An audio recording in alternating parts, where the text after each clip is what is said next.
Apa tujuanmu memaki Jokowi? Kepuasan hati atau benci? Karena kritik itu tak memaki.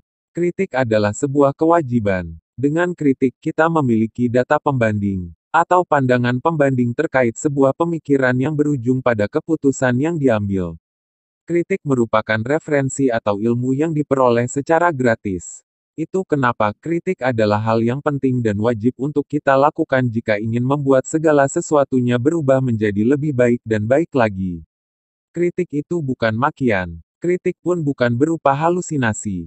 Sebuah kritik harus memiliki rasionalitas. Kritik pun terkadang dibutuhkan data yang jelas sebagai pendukungnya. Kritik pun ada baiknya disampaikan dengan baik-baik.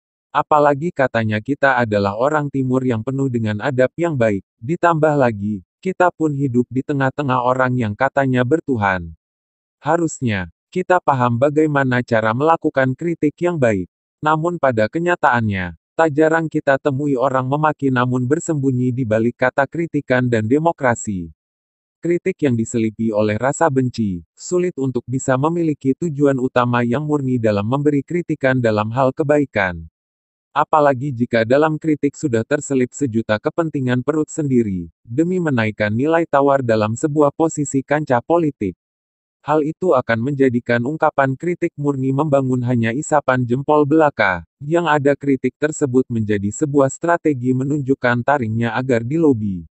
Hal ini yang kerap terjadi di tingkat elite negeri ini. Lalu bagaimana dengan tingkat akar rumput yang menjadi korban propaganda kaum elite di atas? Kaum elite bukan hanya kaum dari partai politik, dari ormas hingga tokoh agama pun berlomba-lomba menunjukkan pengaruhnya. Hal tersebut terlihat dari bagaimana politik berbau agama yang laris pada waktu pilkada hingga pilpres kemarin.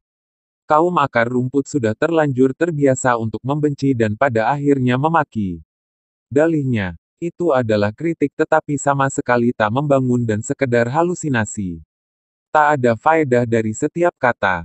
Tak ada hal baik yang bisa diambil dari sebuah lontaran yang berlandaskan benci, karena dengan rasa benci, akal sehat pun sulit untuk digunakan. Di masa pandemi corona ini, kita seharusnya berjuang bersama, saling bahu-membahu antar teman, saudara, tetangga dan seluruh elemen masyarakat di bawah kebijakan dan keputusan pemerintah pusat. Yang perlu kita pikirkan adalah kepentingan bersama, bukan kepentingan pribadi dan golongan semata. Negara adalah organisasi yang besar. Birokrasi pun butuh banyak perbaikan. Mental kebanyakan dari kita pun harus diakui belum sepenuhnya baik. Baik itu rakyat jelata, tokoh masyarakat, tokoh agama hingga petinggi negara pun belum sepenuhnya bermental dan berbudi pekerti luhur yang dipenuhi empati.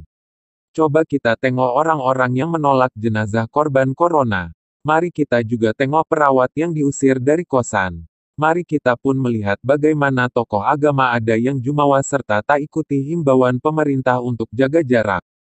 Lalu lihatlah staf sus yang menyurati camat terkait kerjasama salah satu perusahaannya.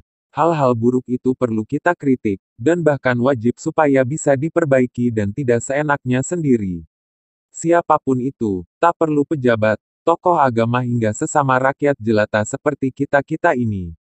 Tetapi kritik itu bukan dengan caci dan maki yang didasari oleh rasa benci. Saya bingung dengan akar rumput pemaki dan pencaci. Apakah yang didapat dari mereka melakukan itu? Apakah ada kepuasan batin bisa menyalurkan beban kehidupannya kepada orang lain?